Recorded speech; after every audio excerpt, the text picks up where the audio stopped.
I'm Dan Fitzpatrick, stockmarketmentor.com, and it is Wednesday, February 24th. Look, if you're a hardcore trader like me, you're going to be watching CNBC every day, looking for stocks, looking for trading ideas, new trading ideas. You're going to see opening bell, closing bell, fast money, power lunch, mad money, you name it, and it's there. Tons of stocks.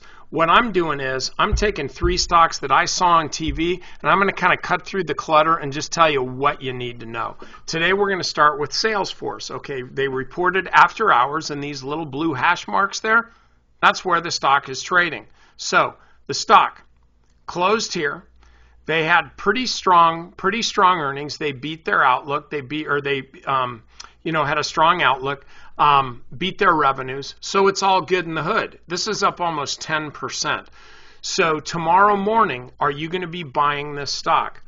The odds are against you if you do. Now, if you chase this stock, what you're saying is, even though the stock is up 10%, and even though everybody who trades on the planet and is looking at CRM knows that the stock is up 10%, there's still going to be more aggressive buying in this stock because the short interest is really, really high.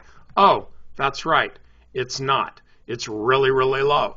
So if you're buying tomorrow morning, you're literally looking at this stock and saying, for some reason, even though the stock's gapped up that much, there's still going to be a lot of people that are willing to buy it. And it's going to move up a lot because that's the only reason you're going to want to buy it.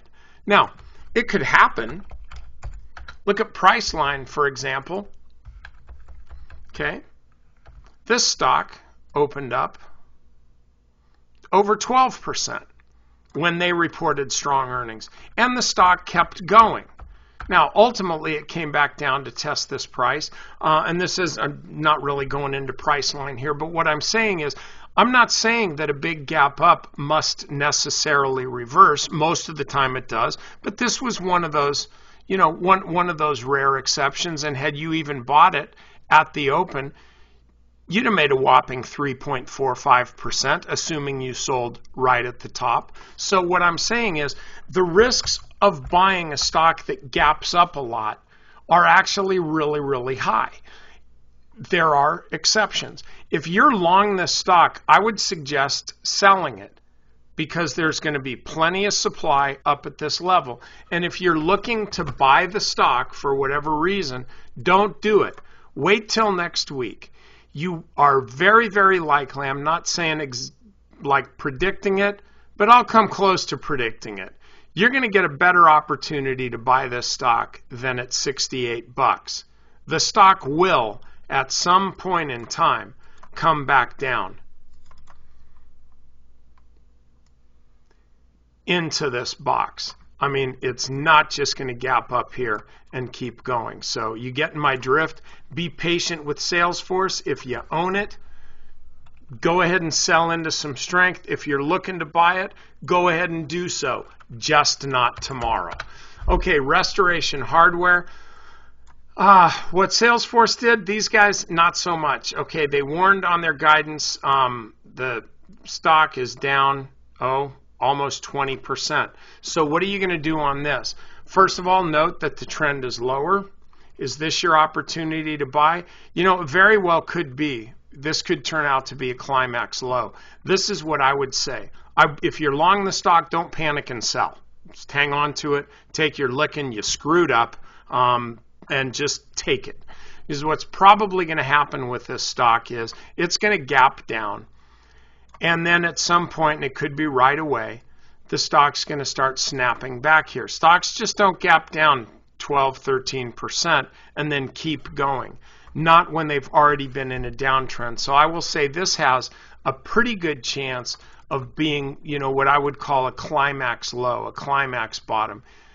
Open here, big, huge, massive volume, and the stock could come up. So if you're looking to trade this stock, wherever the stock opens up, make sure that it stays above that level and that you keep a stop just slightly below that level, and that way you're managing your risk and you can still take advantage of a strong upside move. One thing I just note, Williams-Sonoma actually moved lower.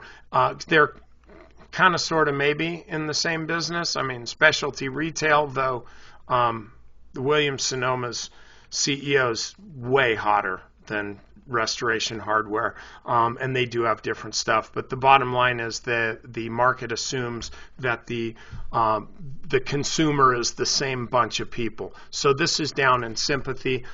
Probably a buy there, to be honest with you. But the third one that I wanted to mention was this L Brands. They reported earnings. They gave weak guidance and the stock's down just a little bit. This is one of those that, yeah, we saw it on TV. There is absolutely no trade here. Don't expect there to be. So to recap, Salesforce, look to sell into any strength. If the stock pulls back, that's when you buy it. You don't want to be buying tomorrow morning. Restoration Hardware, probably going to get some kind of a snap back in the morning. L Brands, not much of anything to do. Okay, I'm Dan Fitzpatrick, StockMarketMentor.com. These are 3 stocks I saw on TV. Let's go make some money.